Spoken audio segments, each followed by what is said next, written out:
তো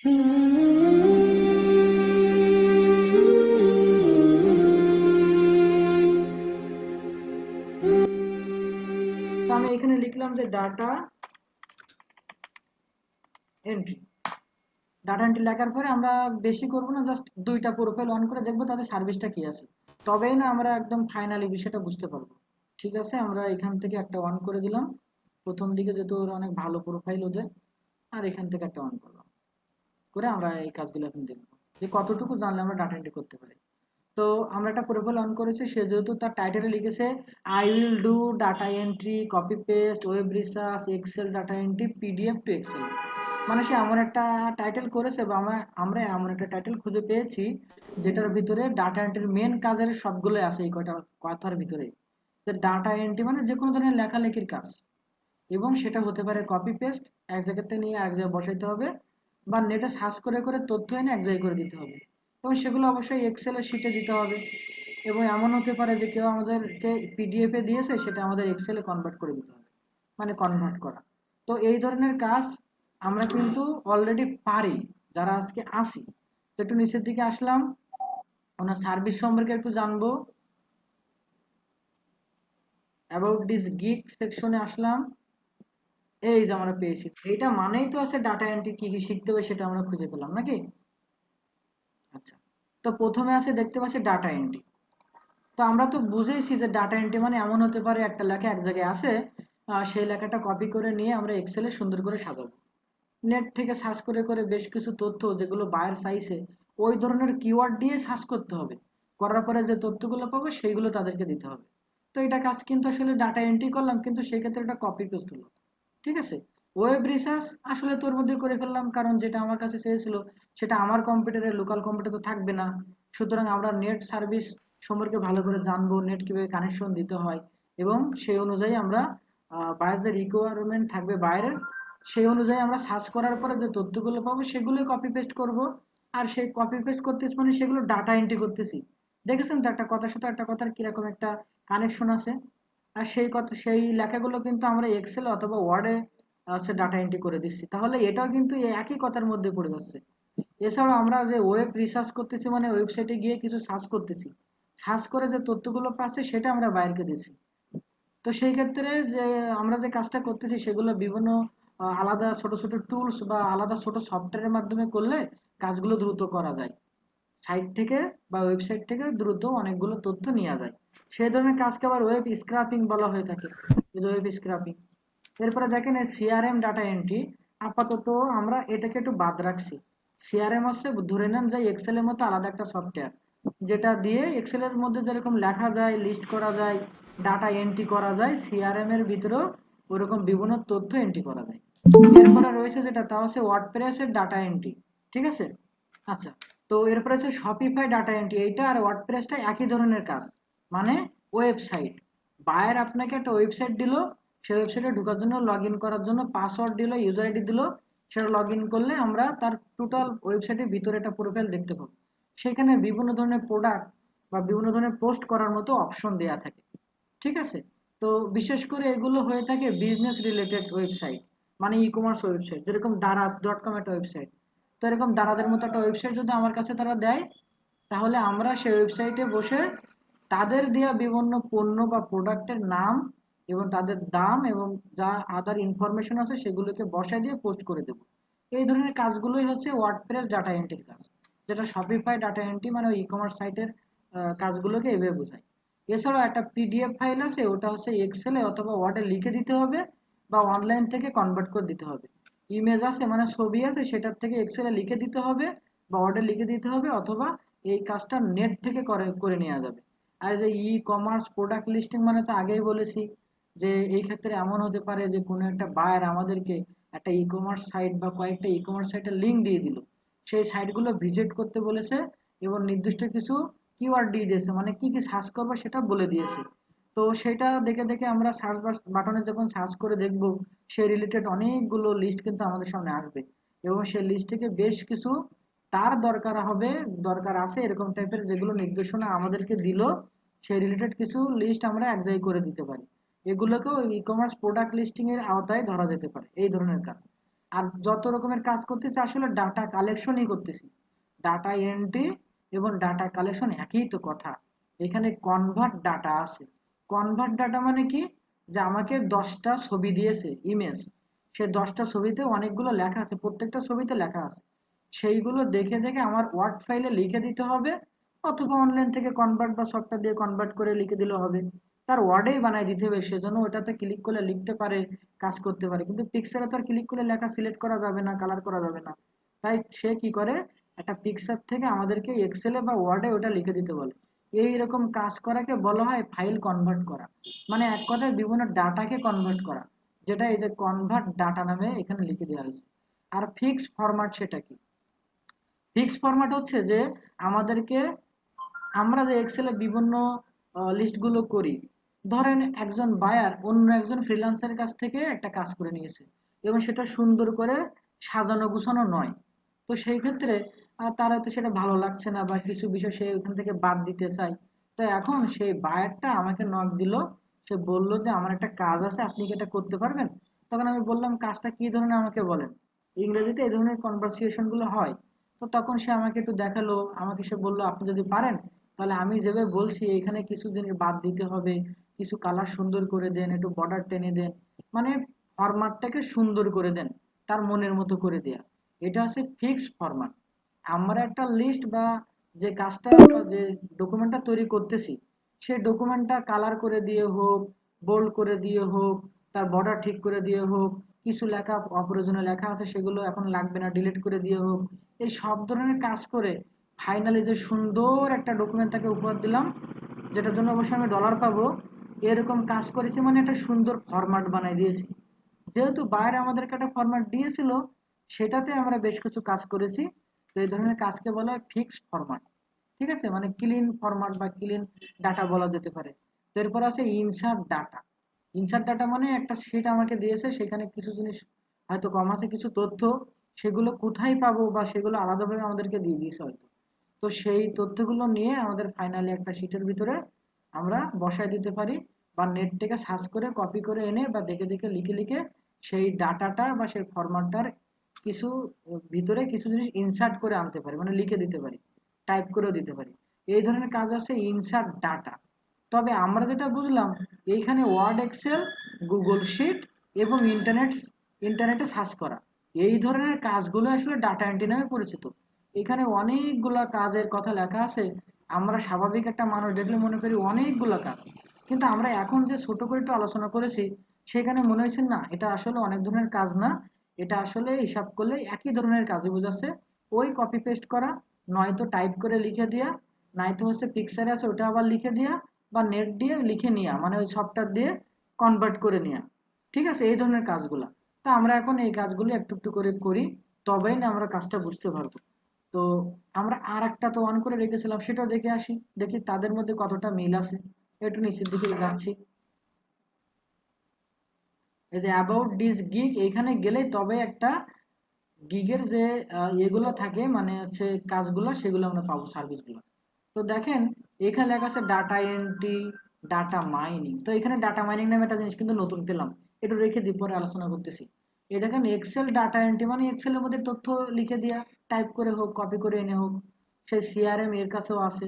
data scraping করা আর web scraping করা একই কথা, মানে ওয়েবসাইট থেকে কোনো টুলসের মাধ্যমে হোক, আর সরাসরি হচ্ছে নিজেই ম্যানুয়াল ভাবে কপি পেস্ট করে একটা বড় শিট তৈরি করে দেওয়া হোক, এই কাজটা হচ্ছে ডাটা স্ক্র্যাপিং করা। এরপরে কপি করে পেস্ট করার কাজ আছে, সে পারে। ডাটা কনভার্সেশন করে, মানে ওই যে মনে করেন পিকচার আছে যে পিজি, ওটা এক্সেলে বা ওয়ার্ডে কনভার্ট করে দেয় বা প্রয়োজনে লিখে দেয় নিজেই, অথবা পিডিএফ এ তৈরি করা আছে একটা ডকুমেন্ট, সেটা এক্সেলে তৈরি করে দেয়। ঠিক আছে, বা ওয়ার্ডে তৈরি করে দেয়। তো এই ধরনের কাজই মানে কিন্তু আসলে বোঝাচ্ছে ডাটা কনভার্সেশনের কাজ।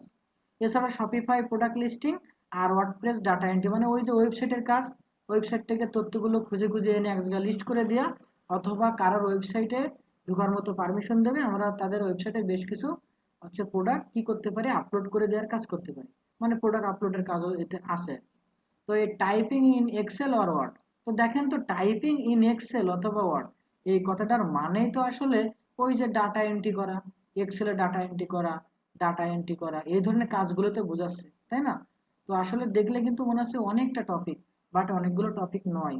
ই কমার্স প্রোডাক্ট লিস্টিং এর যে কাজটা এটা বলেছি, এটাই কিন্তু ওয়ার্ডপ্রেস বা ওই যে ওয়েবসাইটে বিভিন্ন প্রোডাক্ট দিয়া বা লিস্টগুলো এক জায়গায় করে নেওয়া। এখন এই কাজগুলো করতে গেলে আমাকে কিন্তু ইন্টারনেটে ঢুকতে হয়, ঢুকে বিভিন্ন কিওয়ার্ড দিয়ে রিসার্চ করে করে, মানে খুঁজে খুঁজে সার্চ করে করে, তাই বাইরের কাঙ্ক্ষিত তথ্যগুলো আমরা আনতে পারি। তো ওই ধরনের কাজই তো ওয়েব রিসার্চ করা, এবং ওয়েব থেকে যে তথ্যগুলো পরে আমরা খুঁজেছি, খুঁজে পেলাম, সেগুলো তো আমাদের নিতে হবে, তাই না?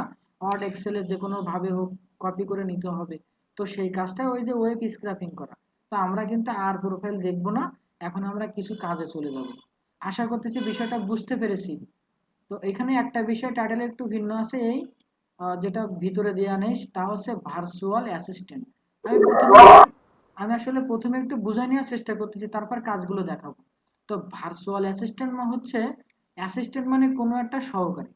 ধরুন আমাদের দেশে আমরা কিন্তু কি করি, আমরা একটা চাকরির আবেদন করি অফিস সহকারী পদে হয়তো, এবং যখন চাকরিটা পাই তখন প্রতিদিন অফিসে যেতে হয়, এবং অফিসের বিভিন্ন লেখালেখি বা বিভিন্ন কাগজপত্র ম্যানেজমেন্টের কাজগুলো করি। যেমন অফিসিয়াল কাজ হিসেবে টাইপিং করা, তারপর ইমেল পাঠানো, তারপর অফিসিয়াল যে বিভিন্ন অন্যরা ইমেল পাঠায়, বা যে ফেসবুক বা সোশ্যাল মিডিয়া পেজগুলো আসে, সেইগুলোতে বিভিন্ন কমেন্ট আসে, বিভিন্ন পোস্ট আমাদেরকে করতে হয় অফারের। এই ধরনের কাজই তো কিন্তু একটা অফিস সহায়কের কাজ, তাই না? কিন্তু যখন আমরা আমাদের দেশে বা আমাদের রুমের ভিতরে বসে অনলাইনের মাধ্যমে অন্য একটা দেশের কোম্পানিতে এই ধরনের কাজগুলো করে দিতে পারবো, তাদের ইমেল পাঠায় দেয়া, তাদের জন্য টাইপ করে দেয়া, তাদের বিভিন্ন বিজনেস পেজ বা সোশ্যাল মিডিয়া পেজ আছে, যেমন ফেসবুক পেজ থাকতে পারে, তারা কোনো প্রোডাক্ট হয়তো সেল করে, সেই ক্ষেত্রে তাদের প্রোডাক্ট যখন সে পোস্ট করে আমি পোস্ট করে দিতে পারি, তার তো সময় নেই। তো কথা ছিল ভার্চুয়াল অ্যাসিস্ট্যান্ট নিয়ে, ঠিক আছে? ভার্চুয়াল অ্যাসিস্ট্যান্ট যেটা বুঝলাম তা হচ্ছে সরাসরি লোকাল অফিসে বসে যে কাজগুলো করতে হয়, সেই ধরনের কাজগুলো অনলাইনে বসে বিদেশিদের যে কোম্পানি আছে তাদের জন্য আমরা করে দিলে সেটা হচ্ছে ভার্চুয়াল অ্যাসিস্ট্যান্টের কাজ। আশা করতেছি আমরা বুঝতে পেরেছি। এখন এই প্রোফাইলটা আমরা কাটলাম, এটাও আমরা কাটলাম, আমরা এটাও ফাইবারটা কেটে দিলাম। আমরা এখন মূলত একটু ওই ডাটা এন্ট্রি করার জন্য প্রথমে যে কথাগুলো শুনেছি, যে আমাদেরকে কম্পিউটার চালানো শিখতে হবে, এবং সাথে সাথে যে ওয়ার্ড প্রসেসিং এর সফটওয়্যার গুলো আছে, যেমন হচ্ছে কি আছে, ওয়ার্ড আছে, এক্সেল আছে, ঠিক আছে? ওই ধরনের কাজে কতটুকু আমাদের জানতে হবে, সেই টোটাল কোর্সটা আমরা 6টা ক্লাসে শেষ করব। আচ্ছা, তা আমরা আমাদের মাইক্রোসফট অফিস ওয়ার্ড সফটওয়্যারটা এখন ওপেন করতেছি, এবং ওইখানে অনেকগুলো অপশন আছে, বাট আমরা অনেকগুলো অপশন শিখবো না। আমরা যতটুকু শিখলে একটা আমরা ডাটা এন্ট্রি কাজ করতে পারি, ততটুকু আমি এই টোটাল ভিডিও ক্লাসে বা অনলাইন ক্লাসে আমি ইনশাল্লাহ 6টা ক্লাসে ঠিক করে দেবো আর কি। তো দেখেন আমি যে উইন্ডোজটা ব্যবহার করতেছি সেটা হচ্ছে উইন্ডোজ 10।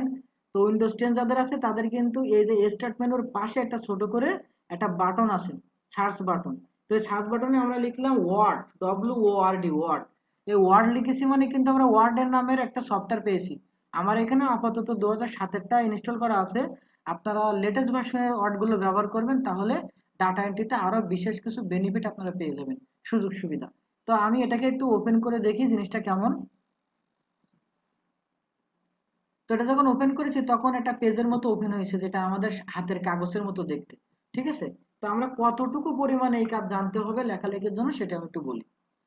আর কেন জানতে হবে, কারণ বাইরে আমাদেরকে কিছু কনভার্ট করার কাজ দিতে পারে। তার মানে একটা পিকচারে লেখা আছে অনেকগুলা, সেই লেখাটা আমরা নেট দিয়ে কনভার্ট করে ওয়ার্ড বানাতে পারলাম না, তাহলে আমাদেরকে সেটা দেখে দেখে ম্যানুয়াল ভাবে টাইপ করে দেওয়ার কাজ করা প্রয়োজন হতে পারে। তখন আমাদের এই সফটওয়্যারটা লাগবে। যত রকমের লেখালেখির কাজ আছে এই মাইক্রোসফট অফিস ওয়ার্ডে করা হয়। এটার একটা শর্টকাট নাম আছে এমএস ওয়ার্ড।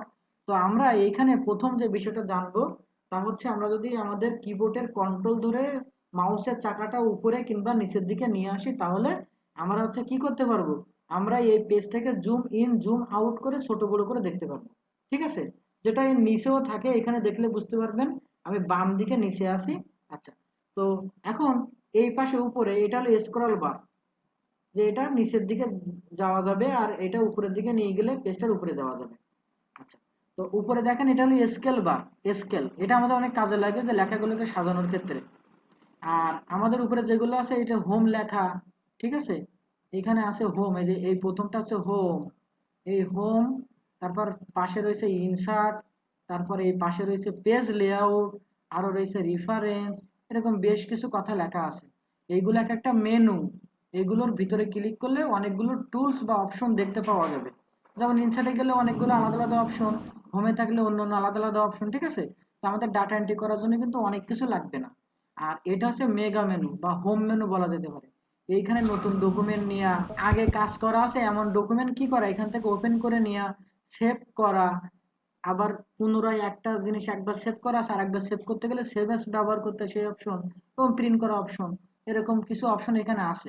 এটা আমাদের ভীষণ কাজে লাগে, ঠিক আছে। আর এগুলো এক একটা তো মেনু আমরা বুঝলাম। তো এখানে দেখেন এই হোমে আমরা আসি, বর্তমানে হোমটা আমরা অল্প কিছু বিষয় জানবো। তো সব সময় কাজে লাগে এমন বিষয়টা হচ্ছে সিলেক্ট করা। টাইপিং তো আমাদের করতেই হবে। টাইপিং যে যতটা সুন্দর করে স্পিডে লিখতে পারে সে কিন্তু খুব দ্রুত কাজগুলো ডেলিভারি দিতে পারবে। তো প্রথম কাজ হচ্ছে টাইপিং শিখতে হবে আমাদের। আচ্ছা, তো এরপরে কি হবে, আমরা হচ্ছে লেখা সিলেক্ট করা শিখবো। সিলেক্ট, লেখা সিলেক্ট মানে কি, এরকম চেপে ধরে মাউসের বাম দিকে চেপে ধরে মাউসটা যেদিকে নিয়ে যাচ্ছে সেদিক থেকে লেখা সিলেক্ট হচ্ছে, এগুলো সিলেক্ট করা। কারণ সিলেক্ট না করলে সে লেখাকে কোনো ইফেক্ট দেওয়া যায় না, ডিলিট করা যায় না, কিছুই করা যায় না, ঠিক আছে। আচ্ছা, তো সিলেক্ট করার পরে যেটা শিখতে হবে তা হচ্ছে আমাদের ডিলিট করা। ডিলিট করা, তো সিলেক্ট করে ধরে ব্যাক স্পেস বা কিবোর্ডের ডিলিটে চাপ দিলে কিন্তু ডিলিট হয়ে যাবে, ঠিক আছে। এরপরে আমাদের শিখতে হবে কপি পেস্ট করা। Copy and paste. আচ্ছা, তো আমরা কথা বলছিলাম কপি করা পেস্ট করা। তো এটা আমরা দেখিনি সুন্দর করে, আমরা তো ডিলিট সহজে করতে পারি, সিলেক্ট সহজে করতে পারি। তো দেখেন আমরা যদি কোনোটা লেখা ধরেন এই কপি লেখাটা এরকম সিলেক্ট আমরা আগে করলাম, করে যেখানে এই সিলেক্টটা করেছি লেখাটা যেখানে আছে সেখানে মাউসের এক বাটনে ক্লিক করে আমরা কপি নামের একটা অপশন পাবো। কপিতে ক্লিক করেছি মানে কি এই লেখাটা মাউসের ভিতরে অদৃশ্যভাবে হুবহু কপি হয়ে আসে। এখন আমি অন্য একটা জায়গায়, যেমন ধরেন আমি সিলেক্টের পাশে মাউস নিয়ে গেলাম, নিয়ে যদি রাইট বাটনে ক্লিক করে আমরা পেস্টে ক্লিক করি তাহলে পেস্ট হবে। হুম, আমাদের, সরি আমরা আবার একটু করি, এটাকে রাইট বাটনে ক্লিক করে কপি করলাম, কপি, এবং অন্যটা জায়গায় যেয়ে আমরা এটাকে পেস্ট করে দিলাম। তার মানে কপি পেস্ট হচ্ছে, কপি মানে যেটা আছে ওই জিনিসটাকে হুবহু যেখানে ছিল তা তো থাকবেই, আর ওই প্রতিচ্ছবি হিসেবে আর এক জায়গায় এনে বসানো মানে পেস্ট করা। তো পেস্ট করে বসাতে গেলে কিন্তু কপি আগে করে নিয়ে আসতে হবে, এটা আমাদের জানা লাগবে। তো পেস্ট আর কপি আমরা বুঝলাম, আর হচ্ছে কাট, CUT, কাট, ঠিক আছে। কাট করা মানে কোনো একটা লেখাকে, ধরেন এই লেখাটা এখন এইখান থেকে ধরে রাইট বাটনে ক্লিক করে যদি কাট করি তাহলে আসলে ওইখানে থাকলো না, কিন্তু যতক্ষণ আমি পেস্ট না করব ততক্ষণ ওটা অন্য কোথাও বসানো যাবেই না। এই যে এখন পেস্ট করেছি চলে আসলো। তাহলে কাট আর কপি দুইটা একটু ভিন্ন জিনিস। কপি করলে আগের জায়গায় থাকে, কিন্তু কাট করলে আগের জায়গায় সেই লেখাটা থাকে না, গেল বিষয়টা। আর একটা বিষয় জানতে হবে আন্ডু করা। আন্ডু, আন্ডু আবার কি, যে কোন একটা কিছুকে ধরেন আমি এই জিনিসটাকে ধরে কালার করব বা এটাকে ধরে ডিলিট চেপে দিয়েছি, ডিলিট। তো ডিলিট যখন চেপে দিয়েছি তখন কিন্তু ওটা চলে গেছে, ডিলিট হয়ে গেছে। তো ওটাকে যদি আমি ফিরে আনতে চাই তাহলে আন্ডু করতে হবে। ডু মানে কিছু করা, আন্ডু মানে না করা। তাহলে কন্ট্রোল প্লাস জেড, এটা যদি চাপি একবারে কিবোর্ডে কন্ট্রোল প্লাস জেড, যতবার কন্ট্রোল প্লাস জেড চাপবো ততবার এক ধাপ করে পেছনের কিরকম অবস্থানে আমরা ছিলাম, কি ধরনের লেখা আমাদের ছিল সেসব জায়গায় আমরা ফিরে যেতে পারবো, ঠিক আছে। তো এই যে জিনিসটার সাথে আমাদের সবসময় যেটা লাগে তা হচ্ছে সেভ করা। সেভ মানে কন্ট্রোল প্লাস এস। তো দেখেন কোন একটা ডকুমেন্ট যখন নাম দিয়ে একটা লোকেশন দিয়ে সেভ করতে চাই, সেটার নামই হচ্ছে আসলে সেভ অ্যাজ। সেভ অ্যাজ, হ্যাঁ। যেমন আমরা যে ডকুমেন্টটা লিখেছি বা লিখতেছি ওয়ার্ডে, এটা যদি আমরা সেভ করতে চাই, আমরা এটা যদি সেভ করতে চাই তাহলে আমরা কি করতে পারি, আমরা কন্ট্রোল এস যদি প্রথমবার চাপি তাহলে যেই মাত্র কন্ট্রোল এস চেপেছি, ঠিক আছে, সাথে সাথে কিন্তু কি হয়েছে, সাথে সাথে একটা এরকম একটা পপ আপ বা একটা মেনু বা একটা পেজ আসলো। এইখানে আমাদের যে কোনো ডকুমেন্ট সেভ করতে গেলে আমাদেরকে দুইটা বিষয় অবশ্যই মাথায় রাখতে হবে, তা হচ্ছে কোথায় সেভ দেবো, ঠিক আছে, যে সেটা কি ডেস্কটপে সেভ হবে না ডাউনলোডে হবে না ডকুমেন্টের মধ্যে হবে, কোথায় সেভ দেবো মনে রাখতে হবে হবে হবে। ডেস্কটপে ক্লিক করে সেটা নাম দিতে হবে যে কি জিনিসটা আসলে কি, ধরেন টাইপিং লেখা আছে থাকুক, এরপরে সেভে ক্লিক করলাম। তার মানে এখন যদি আমরা একটু খেয়াল করি দেখতে পাবো এর একদম উপরে যখন আমরা নিজেরা তৈরি করব, এরকম উপরে কিন্তু একটা কি আছে, উপরে একটা টাইটেল আছে, নাম লেখা আছে, নাম।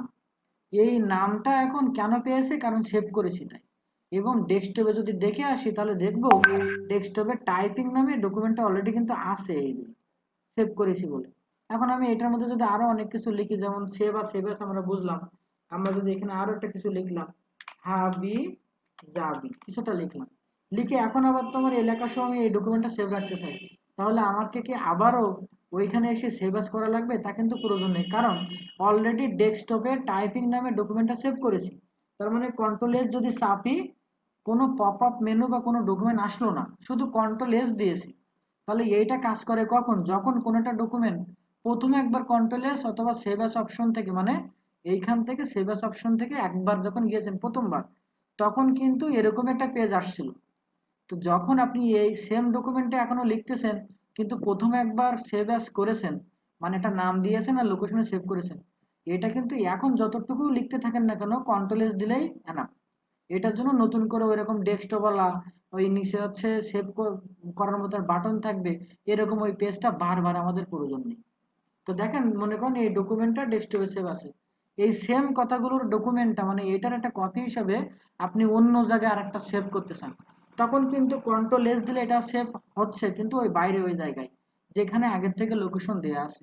সুতরাং আমরা কি করতে পারি, আমরা এই সেভ অ্যাস অপশনে আসলাম, এইখানে আসলাম, এই যে মেনু থেকে সেভ আছে, জাস্ট ক্লিক করলাম। ক্লিক করলে কিন্তু আমরা নতুন করে দেওয়ার মতো, নতুন নামও দেওয়ার মতো একটা অপশন পেয়ে যাচ্ছি প্রথমের মতো করে। ঠিক আছে, তাহলে আমরা যেটা মনে রাখবো তা হচ্ছে কোনো ডকুমেন্টকে যদি পুনরায় বা নাম দিয়ে বা লোকেশন দিয়ে কোনোদিন সেভ করতে হয়, সেই সময় সেভ অ্যাসে যেতেই হবে আমাদের। আর একবার সেভ করার পরে কিছুক্ষণ পর পর যে লিখতেছেন আপনি, এই লেখাগুলো সহ তো ডকুমেন্টটা সেভ লাগবে। সুতরাং সেই ক্ষেত্রে আমরা কন্ট্রোল এস মানে শুধু সেভ চাপবো, তার মানে এই লেখা সহ সেভ হয়ে গেছে। ঠিক আছে, আচ্ছা গেল। এখন আমরা একটু ফরম্যাটিং শুনে আসি। ফরম্যাটিং কি?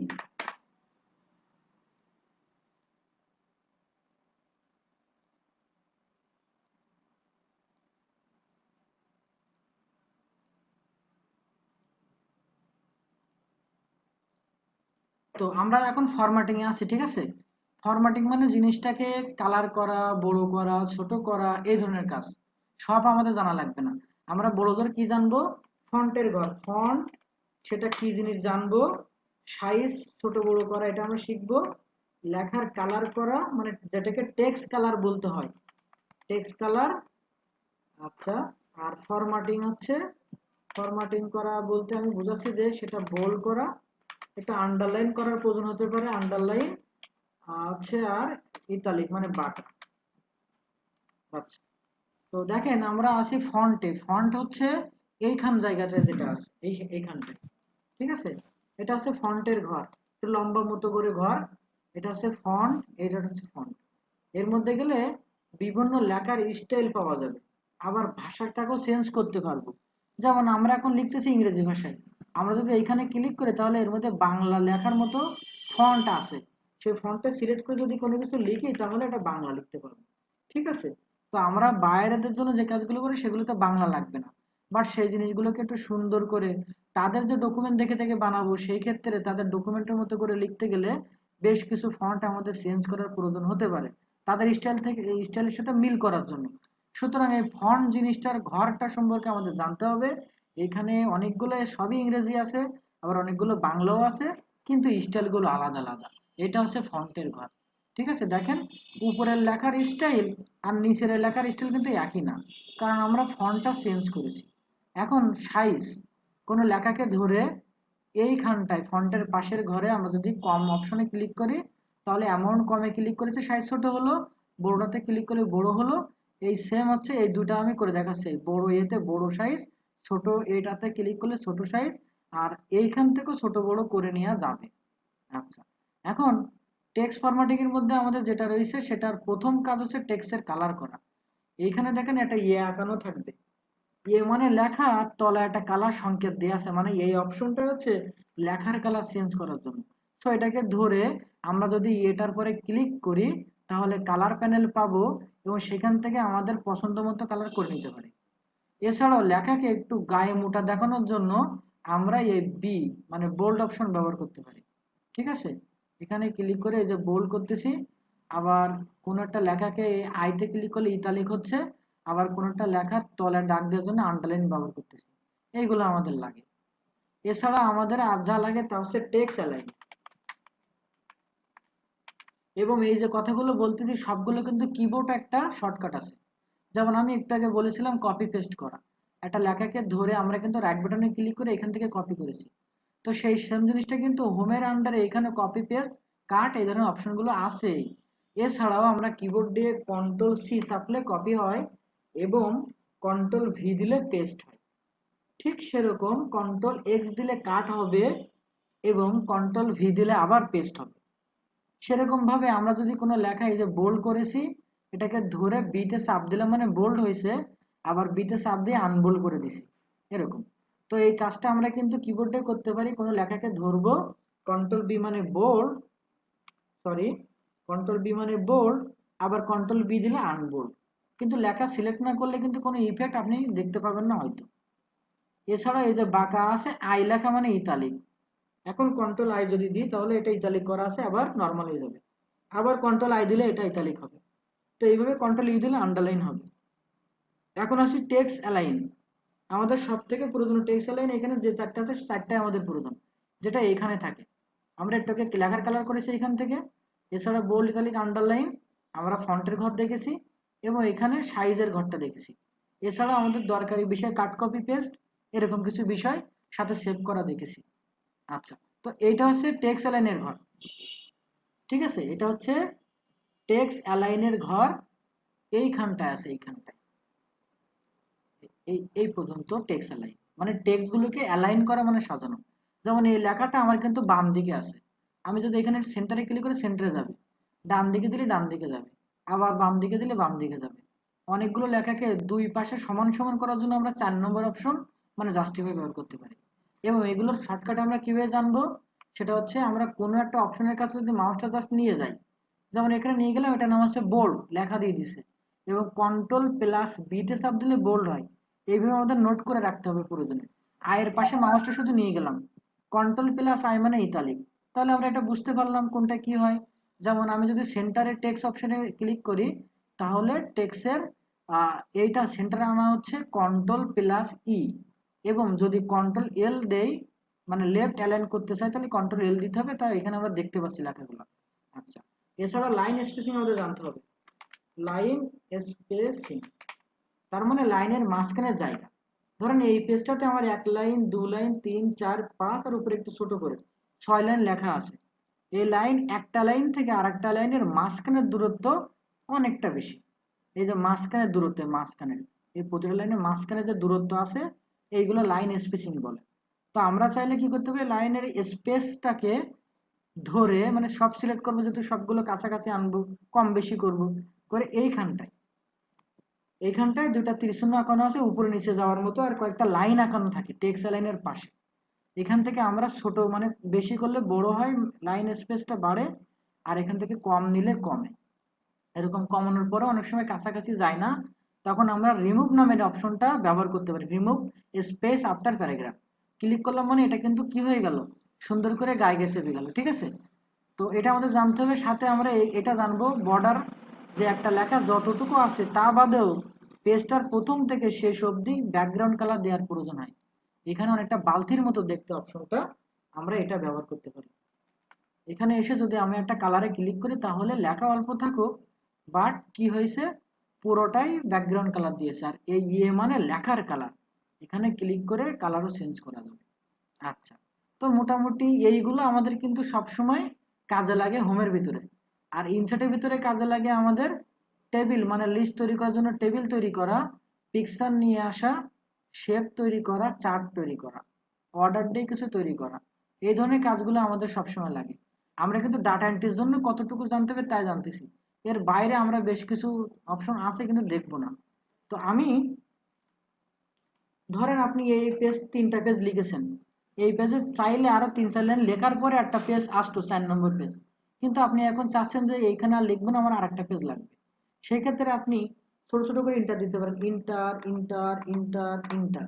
দেখা যাবে একসময় পেজটা মানে ইন্টার দেওয়ার কারণে অন্য পেজে আমার কার্সারটা চলে গেছে, মাউসটা, যার কারণে একটা সাদা পেজ পেলাম। কিন্তু বারবার এন্টার না দিয়ে আমরা ইনসার্ট থেকে ব্ল্যাঙ্ক পেজ এখানে একটা ক্লিক করতে পারি, তাহলে একটা ব্ল্যাঙ্ক পেজ আসে। এটা আবার কিবোর্ডে করতে চাইলে এই 3টা পেজের একেবারে শেষে আমরা অবস্থান করতেছি, একদম শেষে, একেবারে শেষে। আর কন্ট্রোল প্লাস ইন্টার যদি প্রেস করি, তাহলে কন্ট্রোল আর ইন্টার দেওয়ার কারণে একটা টোটাল নতুন ব্ল্যাঙ্ক পেজ আমরা পেলাম। আবারও কন্ট্রোল ইন্টার দিলে নতুন পেজ আসে। আর পেজে যদি কোনো কিছু লেখাও থাকে, সেই লেখাকে আমরা যদি মুছতে চাই তাহলে ব্যাক স্পেস কিবোর্ড থেকে প্রেস করতে পারি। এছাড়াও লেখার মাঝখানে ইন্টার দিলে নিচে যায়, ব্যাক স্পেস দিলে উপরে আসে।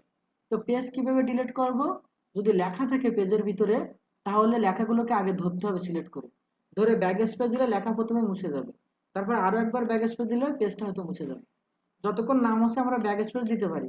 মনে রাখতে হবে লেখা ডিলিট করার জন্য ডিলিট অপশন এবং পেজ ডিলিট করার জন্য ব্যাক স্পেস অপশন। আশা করতেছি বিষয়টা বোঝা যাবে। এখন সময় 10টা 40 মিনিট। আপনারা যদি চান তাহলে আমি আর 10 মিনিটে ইনসার্টের মেন বিষয়গুলো দেখা দিতে পারি। তাহলে আমরা আগামী ক্লাসে কপি পেস্টের কাজটা ভালোভাবে করতে পারবো। একটু কথা বলেন প্লিজ। ইনশাআল্লাহ আছে স্যার। আচ্ছা, তাহলে আমরা এখন আছি ইনসার্টের ভিতরে, এবং এর মধ্যে যে ব্ল্যাঙ্ক পেজটা খুব দরকার বুঝে দিলাম। এরপর আছে টেবিলটা। তো টেবিল হচ্ছে কলাম আর রো। ঠিক আছে, আমরা যদি একটুখানি অন্যভাবে বোঝার চেষ্টা করতাম, তাহলে আমি যেভাবে সবসময় বুঝাই, আমি একটু পেইন্টটা আমরা একটু ওপেন করে নিচ্ছি। পেইন্ট মানে আঁকা আঁকি সফটওয়্যার। ধরেন একটা চারিকোনা দাগ আঁকালাম, মানে এই ঘর আঁকালাম খাতাতে, ধরেন এটা শুধু একটা ঘর। এখন যদি এখান থেকে আমরা সুন্দর করে উপর থেকে নিচের দিকে দাগগুলো কাটি, তাহলে এই টোটাল ঘরকে আমরা লম্বালম্বি ভাবে ধরলে 3টা ঘর করেছি। তার মানে আমি যদি একটু সুন্দর করে দেখাই, এই টোটালটা একটা ঘর, এটা আরেকটা ঘর, এবং এটা হচ্ছে আরেকটা ঘর। তো এটা লম্বালম্বি ভাবে যখন হিসাব করব, তখন তাকে বলা হবে কলাম। যদি আমি এখানে একটু নাম দিয়ে বোঝানোর চেষ্টা করি, প্রথমটার নাম দিলাম এ, এবং পরের এই যে কলামটা আছে তার নাম দিলাম বি। আর এখানে আসি, এটা হচ্ছে সি লিখে দিলাম। তাহলে অবশ্যই আমরা বুঝতে পারিছি যে একটা চারকোনা জায়গাকে 3টা লম্বালম্বি ভাগ করেছি, মানে কাটিছি। তো উপরের থেকে নিচের দিকে এক একটা ভাগকে এক একটা কলাম বলে। যেমন এখানে শেষের কলামটার নাম হচ্ছে সি, প্রথম কলামটার নাম হচ্ছে এ। এইভাবে এখানে 3টা কলাম আছে। এখন যদি আমরা এটাকে এরকম আড়াআড়ি ভাবে দাগ দিতাম, এরকম আড়ে 3টা দাগ দিয়েছি, কিন্তু 3টা দাগ দেওয়ার ফলে আমাদের আড়ে টোটাল ঘর হয়েছে মোট 4টা। ঠিক আছে, ঘর হয়েছে মোট 4টা। কিরকম ভাবে বুঝলাম? এই যে একটা ধরেন, এটা একটা নাম দিচ্ছি 1, এরকম 1, এটা হচ্ছে 2, এটা হচ্ছে 3, এটা হচ্ছে 4। এই 1-এর আন্ডারে প্রথম ঘরটা মানে একটা মাত্র সেল, কিন্তু এখান থেকে শুরু করে একেবারে শেষ পর্যন্ত টোটাল আড়াআড়ি ভাবে টোটাল এই যে হচ্ছে ভাগটা আছে তাকে বলা হবে রো। ঠিক আছে, আর উপর থেকে নিচে এইগুলোকে এক একটা কলাম বলা হয়। তাহলে এ, বি, সি 3টা কলাম, আর 1 2 3 4 এখানে 4টা রো আছে। আমি আশা করতেছি সবাই বুঝতে পেরেছেন।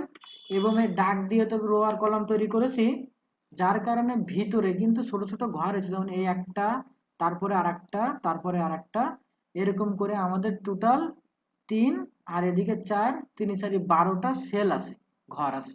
আর কলাম আছে উপরের দিক থেকে লম্বালম্বি নিচে পর্যন্ত যতদূর যাব, ওই টোটাল একটা ভাগ, একটা কলাম। আর আড়ে আড়ে এভাবে আড়ে এরকম উপরের থেকে নিচে না, ডান দিক বাম দিকে টোটাল টোটাল একটা ভাগ মানে একটাই রো। তো ঠিক আছে, আমরা এখন পুরোপুরি হচ্ছে ওয়ার্ডের ভিতরে এটা দেখবো। ইনসার্টের ভিতরে টেবিল নামের অপশন আছে। তাহলে এইখানে জাস্ট মাউসটা ড্র্যাগ মানে নিয়ে গেলে হবে। আমরা চাচ্ছি 4টা কলাম বানাবো, মানে 4টা মাথা হবে কাজে। হ্যাঁ, টেবিলের 1 2 3 4। নিচের দিকে যদি যাই তাহলে এরকম করে এগোলাম, মানে আমরা টোটাল 4টা কলাম। দেখেন এখানে একটা কলাম, পরে আর একটা কলাম, তারপরে আর একটা কলাম, তারপরে আর একটা কলাম। এবং রো যদি মনে করি, এই টোটালটা একটা রো, তারপরে আর একটা রো, তারপর আর একটা রো। আশা করতেছি এর থেকে বেশি আপনাদেরকে বোঝানো এখন লাগবে না। এই দাগগুলোকে ধরে কোনো একটা কলামের এই জায়গাটা ছোট করে নেওয়া যায়। এই দাগের পরে মাউস নিয়ে যেয়ে এরকম টেনে টেনে ঘরগুলোকে ছোট বড় করা যায়। প্রয়োজন হলে ঘরগুলোকে চেপে ধরে আমরা ব্যাক স্পেস দেবো, ডিলিট না। ডিলিট দিলে ঘরের মধ্যে যে লেখা থাকে সেগুলো ডিলিট হবে। তো জাস্ট ক্লিক করেছে মানে লেখাটা চলে গেছে, এবং সাথে সাথে ঘরও আসলে চলে গেছে। ব্যাক স্পেস দিয়েছি কিন্তু আমি, ধরেন এখানে কোনো একটা লেখা ছিল, এরকম এরকম লেখা ছিল, এখন এলে এগুলোকে ধরে যদি আমি ডিলিট চাপতাম তাহলে কিন্তু ঘর ডিলিট হতো না, লেখা ডিলিট হতো। বাট ঘর না চাইলে এইটাকে ধরবো, ধরে ব্যাগ স্পেস দেবো, নিচের দিক থেকে চাইলে ব্যাগ স্পেস দেবো। এছাড়াও এই দাগগুলোকে ধরে ছোট বড় করতে পারি। এবং যদি আমরা এখানে আরো কিছু ড্র করতে চাই তাহলে টেবিল নেওয়ার পরে উপরে লেআউট আর ডিজাইন দুটো অপশন থাকে। ডিজাইনের ভিতরে আমরা কিন্তু লেখার মধ্যে অন্য জায়গায় থাকলে ওই অপশন দুটো পাবেন না, পাবো না। আমরা টেবিল বানানোর পর তার ঘরের মধ্যে থাকলে, সেলের মধ্যে থাকলে তখন ডিজাইন নামের অপশন পাবো। এখানে ড্র টেবিলে ক্লিক করে এরকম কলম মতো আইকন আনতে পারবো, আর এরকম চেপে ধরে ধরে এগুলো ড্র করতে পারবো। মানে কলম অথবা রো আমরা বৃদ্ধি করতে পারবো। আবার ইরেজার অপশন থেকে ইরেজার অপশন ব্যবহার করে দাগগুলোর উপর ক্লিক করলে মুছে দিতে পারবো। তখন হয়তো দুইটা সেলকে একটা সেলে পরিণত করতে পারবো। আবার ক্লিক করলে অপশন চলে যাবে, আর পুরোপুরি ধরে যদি আমরা ব্যাক স্পেস চাপি ডিলিট হয়ে যাবে। এই সেম কাজটা আমরা আরেকটু সুন্দর করে করার জন্য ইনসার্ট থেকে টেবিল অপশন এবং তার ভিতরে ইনসার্ট টেবিল আসতে পারি। এইখানে লিখে দেওয়ার সিস্টেম আছে যে আমার কয়টা কলাম লাগবে। আমি ছোট্ট উদাহরণ দিয়ে শেষ করতেছি।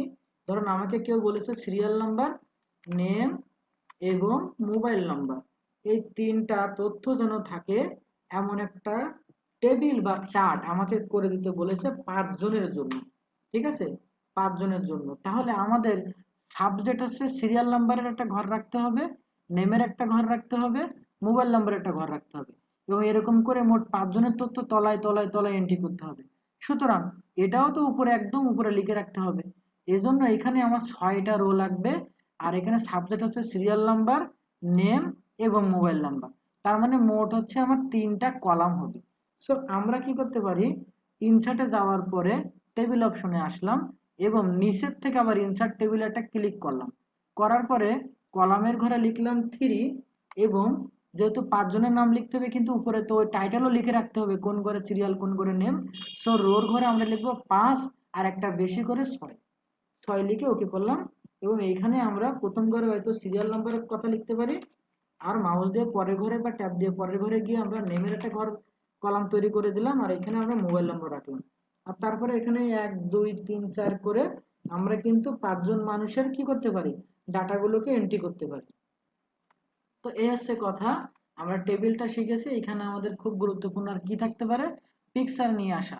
কারণ আমরা যখন কোনো ডাটা মানে কোনো একটা কিছু যখন কনভার্ট করব, তখন কিন্তু আমাদের সেই কনভার্টের ভিতরে কোম্পানির লোগো বা কোনো একটা ছবি আনার প্রয়োজন হতে পারে। আমরা এই টেবিলটাকে আগে মুছে দিই, ব্যাক স্পেস ব্যবহার করলাম এবং ইনসার্টে আসি। এখান থেকে পিকচারে যদি ক্লিক করি তাহলে আমরা আমাদের যে ফোল্ডারগুলো ব্রাউজ করতে পারবো। ধরেন ডেস্কটপে গিয়েছি এবং ডেস্কটপে আমাদের যা যা আছে সব দেখতে পাবো। সেখান থেকে ধরেন আমি একটা ডকুমেন্টের উপর ক্লিক করলাম, করার পরে এখান থেকে আমি কোনো একটা ছবি যেটা বায়ার আমাকে দিয়েছে সেরকম একটা ছবি ইনসার্ট করে আমাদের পেজে অর্ডে আনতে পারবো। আর পিকচার আনার পরে জাস্ট পিকচারে ক্লিক করলে এখনো কিন্তু টেবিলের মতো করে একটা অপশন আসে, নাম হচ্ছে ফরম্যাট। এবং এর চারপাশে ধরে ধরে চেপে চেপে ছোট বড় করা যেতে পারে, এরকম ছোট বড়। তবে সহজে এটাকে সরানো যাবে না। সরাতে হলে ছবির পরে ক্লিক থাকবে, ফরম্যাট আসবে, এখান থেকে টেক্সট র্যাপিং নামে একটা অপশন আছে, টেক্সট র্যাপিং, এবং তার ভিতরে বিহাইন্ড টেক্সট, এই কথাটা যদি আমরা ব্যবহার করি মানে এই অপশনটা জাস্ট ক্লিক করলাম, এখন খুব ইজিলি এটাকে সরানো যাবে। এবং এটা ওয়ালটার ধরে এরকম চেপে দুটো করা যাবে, দুই পাশে দুটো লোগো দেওয়ার প্রয়োজন হতে পারে। ঠিক আছে, তো এইটা এতটুকু পরিমাণ আমরা ইমেজের কাজ আমাদের জানতে হবে। এই গেল আমাদের ইমেজ। আমরা এখন দেখব শেপ। তো শেপটা খুব কম লাগে, তারপরে প্রয়োজন হয়। যেমন আমি একটা ডকুমেন্ট যখন বানাবো তখন হয়তো উপরে লেখা আছে যে অ্যাপ্লিকেশন ফর্ম। তো অ্যাপ্লিকেশন কথাটার পেছনে সুন্দর করে একটা ব্যাকগ্রাউন্ড দেওয়া থাকতে পারে। লাইক এইখান থেকে আমি যে কোনো একটা শেপের একটা ক্লিক দিলাম, ক্লিক দিলেই কিন্তু শেপ তৈরি হবে না, বাট মাউসের আইকনটা প্লাসের মতো হয়ে গেল। এখন চেপে ধরে এরকম ড্র করলাম, এটাও ঠিক। এরপরে যখন ক্লিক থাকবে এই শেপটার পরে তখন ফরম্যাট অপশন আসবে পিকচারের মতো করে। আমি যদি শেপ না নিতাম তাহলে ফরম্যাট অপশন পেতাম না। জাস্ট শেপের পর ক্লিক করলাম। একটা শেপের 3টা বিষয় থাকে, ভিতরে কালার দেওয়া মানে ফিল অপশন থেকে কালার দেওয়া, যেটা ফিল অপশন থেকে অফ করে মানে নো করে দিলেও আর থাকবে না। তো ফিল কালার থেকে একটা কালার অ্যাপ্লাই করেছি।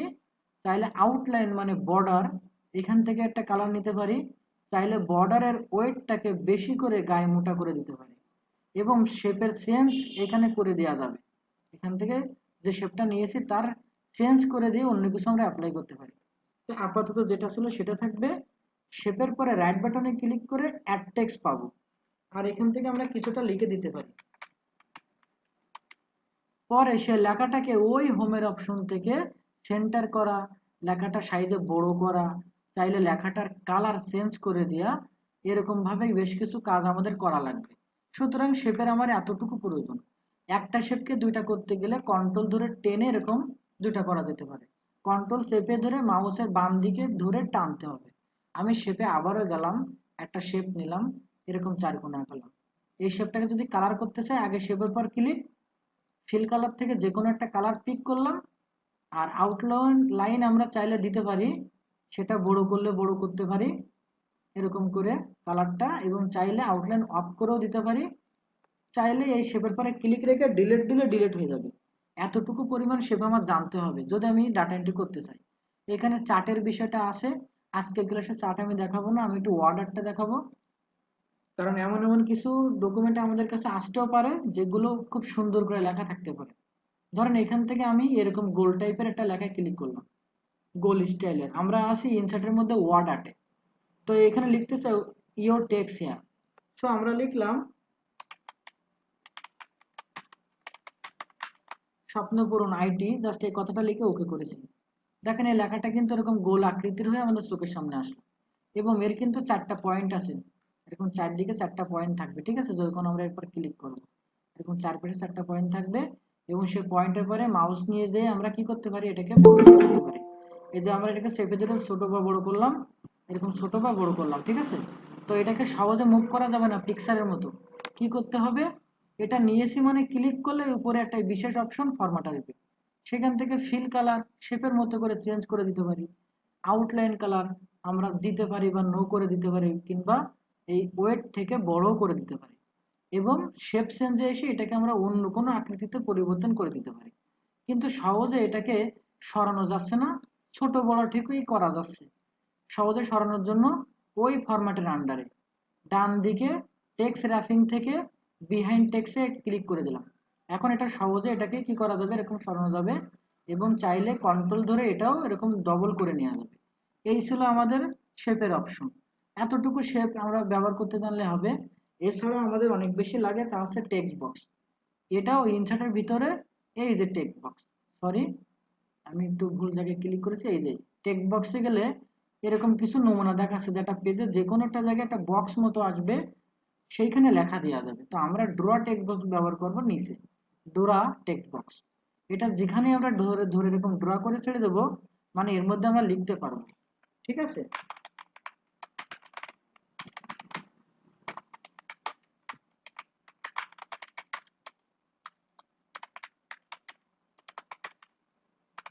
আচ্ছা, একটা কথা লিখেছি, এখন আমি এই কথাটা এর মধ্যে যতই বড় করি না কেন এই ঘরের বাইরে আর যাবে না। সুতরাং আমরা যদি আরেকটা টেক্সট বক্স নেই, বা এই টেক্সট বক্সের পাশের বাউন্ডারি চারপাশে ধরার মতো এখানে মাউস রেখে কন্ট্রোল করে যদি এটাকে টেনে পাশে নিয়ে আসি, তাহলে অন্য শেপের মধ্যে এটা ডবল করা গেল। এখন এর মধ্যে যে লেখাগুলো দেবো সেই লেখাগুলো এই বাম দিকের ঘরে আর যেতে পারবে না, কারণ দুটো আলাদা আলাদা বক্স। এটা হচ্ছে টেক্সট বক্স, এটা আমরা মনে রাখবো। আপাতত ইনসার্ট আমরা এতটুকু করবো, এর বাইরে আমাদের ডাটা এন্ট্রি লাগবে না।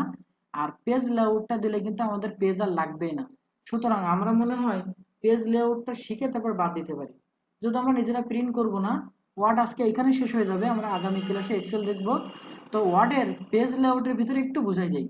দেখেন এই পেজটার ভিতরে উপরে একটা জায়গা ফাঁকা আছে পেজ নেওয়ার পরে, আবার বাম দিকে একটা জায়গা আছে, আবার ডান দিকে একটা জায়গা আছে, আবার যদি আমি নিচে আসি তাহলে নিচেও একটা জায়গা ফাঁকা পড়ে আছে। এবং আমরা লিখলে স্বাভাবিক লেখাটা মাঝখান বরাবর ওঠে, মানে ওই জায়গাটা বাদ রেখে তাই যে জায়গাটা আছে সেই জায়গার ভিতরে লেখাটা টাইপ হয়, ঠিক আছে? এইখানে লেখাটা টাইপ হয়। তো এখন এই জায়গাটা হচ্ছে আমাদের কন্টেন্টের জায়গা, আর পাশে যে জায়গাটা আছে এই জায়গাটা হচ্ছে মার্জিন খেয়েছে। তো আমরা যখনই নতুন একটা পেজ নেই, নিউ থেকে একটা ব্ল্যাঙ্ক পেজ, এরপরে ক্রিয়েটে ক্লিক করলাম, এই যে পেজটা নিয়েছি দেখেন উপরে নিচে কিন্তু জায়গাটা আসে।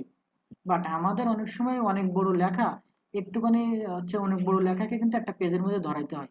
বা আমরা যে জিনিসটা কনভার্ট করব ওয়ার্ডে, সেটা এমনও হতে পারে পাশে অনেক দূর পর্যন্ত ফাঁকা থাকবে, মাঝখানে অল্প জায়গায় লেখা থাকবে।